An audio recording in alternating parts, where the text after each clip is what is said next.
Dahil sa pagkapanalo sa unang round ng grupo ng Samsara, ay nag-aangas na ang kanilang mga miyembro sa loob ng laro. Hindi rin naman nagpapatalo ang ibang mga guild, kaya nagiging madalas ang patayan sa mga leveling area at arena.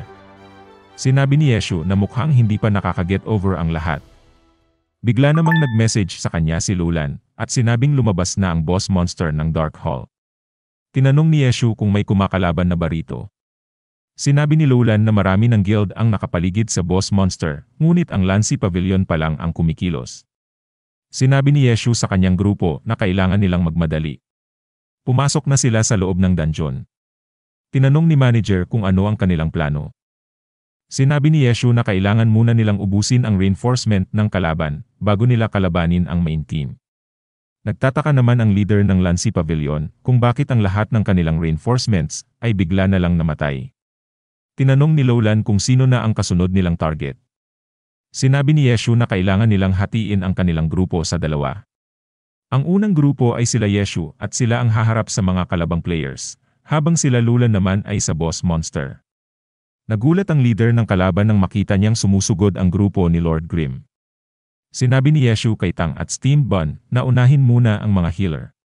Kalaunan ay isa-isang naubos ang backline ng kalaban dahil sa husay nila Tang at Steam Bun.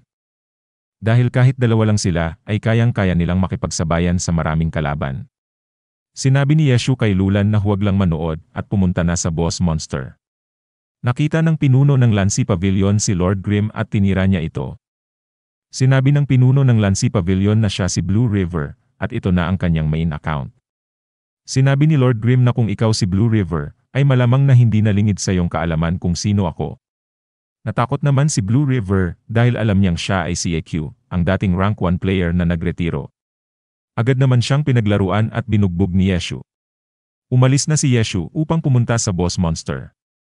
Sinabi ni Blue River na huwag siyang tumakbo dahil hindi pa sila tapos. Ngunit hinarangan siya ni Steam Bun. Sinabi ni Yeshu kay Steam Bun na pabayaan na ito dahil kailangan na nilang pumunta sa boss monster dahil baka mapatay na ito at wala silang makuha. Ngunit makulit si Blue River, kaya pinagtulungan na nila ito hanggang sa mamatay.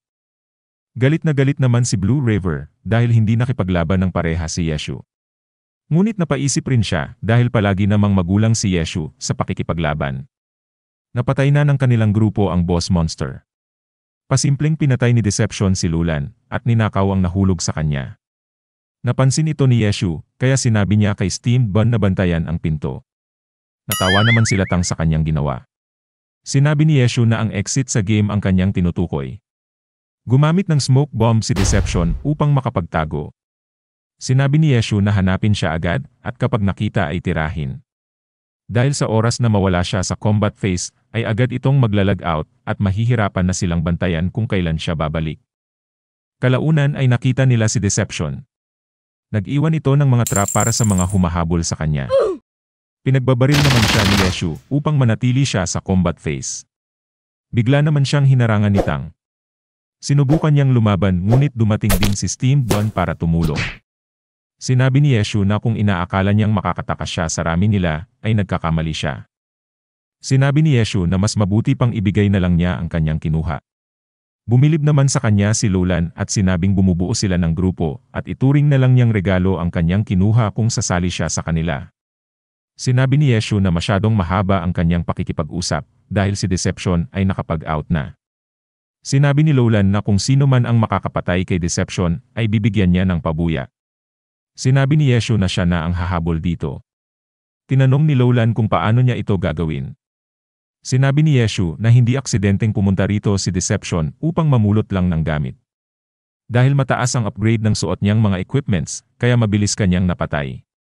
Kaya siguradong sa pinakamalapit na bayan siya nag-save upang mabilis na makabalik kung sakaling siya ang mamatay at ang kanyang gamit ang mahulog.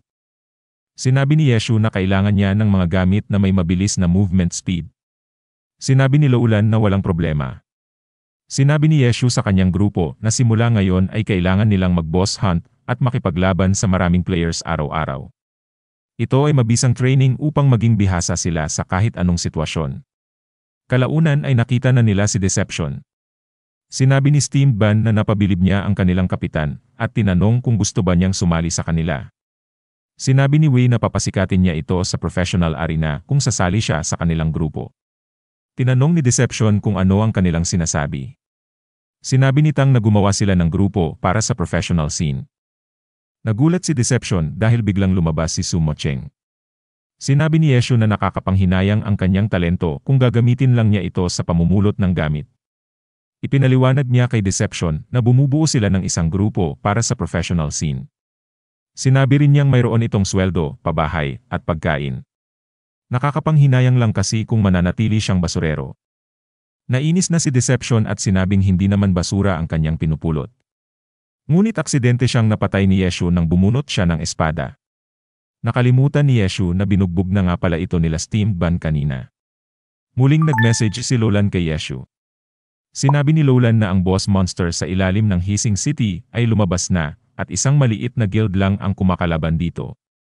Lumipat ang eksena sa ilalim ng underground ng Hissing City, kung saan makikitang nakikipaglaban ang maliit na guild sa boss monster. Natakot sila nang makita ang grupo nila Lord Grimm. Alam kasi nila ang gawain ng mga ito. Napaiyak na lang ang kanilang leader dahil alam niyang walang laban ang maliit nilang guild sa kanila. Ngunit nagulat sila nang marinig ang sinabi ni Lord Grimm. Sinabi ni Lord Grimm na naiintindihan niya ang hirap ng maliit na guild dahil kahit anong gawin nila ay wala silang magagawa sa malaking guild. Dahil ang mahuhusay na players at spenders ay madalas na pumupunta sa malaking guild. Kaya sobrang bihira lang magkaroon ng pagkakataon na makakuha sila ng boss monster. Maliban na lang kung may gulo at laban ang malalaking guild. Kaya tinanong ni Yeshu kung gusto ba nilang sumama sa kanya. Kalaunan ay mas marami pang maliliit na guild ang sumali kila Yeshu. Tinawag nila ang kanilang alyansa na Happy Cooperation. Dumating na rin sa punto na mas malaki na sila kaysa sa Lancy Pavilion. Lumipat ang eksena sa harap ng sea-going boss monster. Makikitang nag-message kay Blue River ang tatlong malalaking guild at sinabing tutulong sila sa boss monster.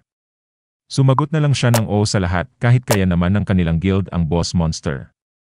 Sinabi niyang hintayin na muna nilang dumating ang mga ito upang maiwasan ang magkatampuhan. Bigla namang may tumira sa boss monster at nakita nilang si Lord Grimm ito. Katabi niya ang mga leaders ng maliliit na guild.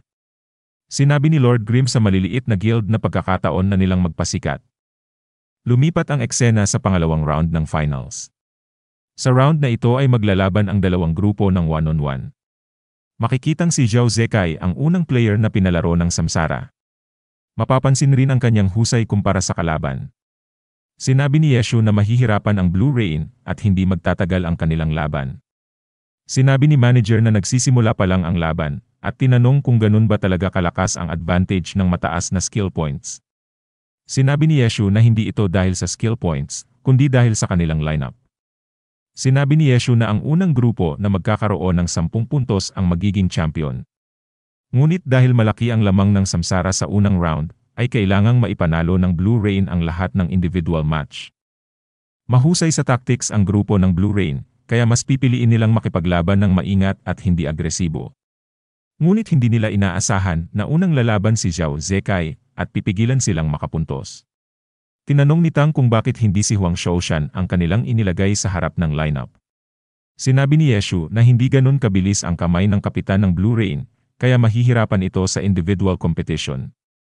Kaya siguradong ipinuwesto nila si Huang Shouxian sa huli upang magkaroon sila ng assurance na may maaasahan pa rin silang player sa dulo. Kalaunan ay nagkatotoo ang sinabi ni Yeshu. Naging mabilis nga ang kanilang laban at ang grupo ng Samsara ang naging champion ngayong season. Masama naman ang loob ni Wei dahil natalo ang dati niyang grupo. Tinanong ng reporter kung ano ang masasabi ng kanilang grupo sa kanilang laban sa Samsara.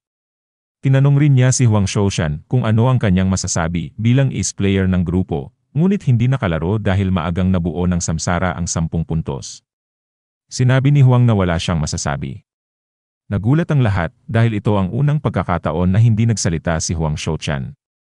Tinanong ng reporter kung may masasabi ba ang kanilang kapitan. Sinabi ni Yu na ano pa ba ang kanyang sasabihin kung mismong si Huang ay wala nang nasabi. Matapos ang huling presscon, ay makikitang matindi pa rin ang laban ng mga tagahanga ng dalawang grupo.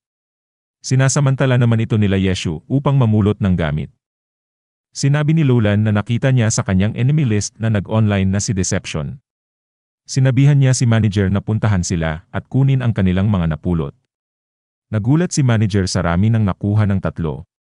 Tinanong ni Tang kung pupuntahan na ba nila si Deception na nasa kabilang bayan. Sinabi ni Yeshu na hindi na kailangan dahil nagdidigmaan ang dalawang guild dito at siguradong hindi ito palalampasin ni Deception. Dumating na rin si Lowland at sinabi ni Yeshu na kunin muna niya ang ilan sa mga napulot nila Tang at Steamed Bun. Nagagalit naman si Lowland dahil sa loob-loob niya ay siya ang pinuno ng Heavenly Justice ngunit ngayon ay parang kargador na lang sa Team Happy. Sinabi ni Yeshu na bumalik na sila manager sa guild at sila na ang bahala kay Deception. Kalaunan ay dumating na si Deception. Sinabi ni Deception na maraming nakuha ang grupo nila Lord Grimm kaya siguradong hindi sila agad makakalayo. Sinabi ni Deception na babawi siya ng mas matindi sa kanilang grupo. Napansin naman ni Yeshu na pasimpleng sumusugod si Deception kaya nasangga niya ang tira nito at agad na nag-counter. Tumakbo si Deception nang makitang dehado siya sa laban. Nagtataka naman si Deception kung bakit nakakahabol sa kanya ang tatlo dahil alam niyang marami silang napulot at dapat ay apektado ang kanilang bilis. Kalaunan ay na-corner si Deception at inabutan siya ni Tang. Sinabi ni Yeshu na huwag muna siyang patayin. Tinanong ni Deception kung bakit normal pa rin ang kanilang movement. Sinabi ni Yeshu na kung marami kang kaibigan, ay siguradong may magsasabi sa iyo na dinala na ng aming mga kagrupo ang aming mga napulot. Sinabi rin ni Yeshu na mahirap maglaro ng online games ng mag-isa.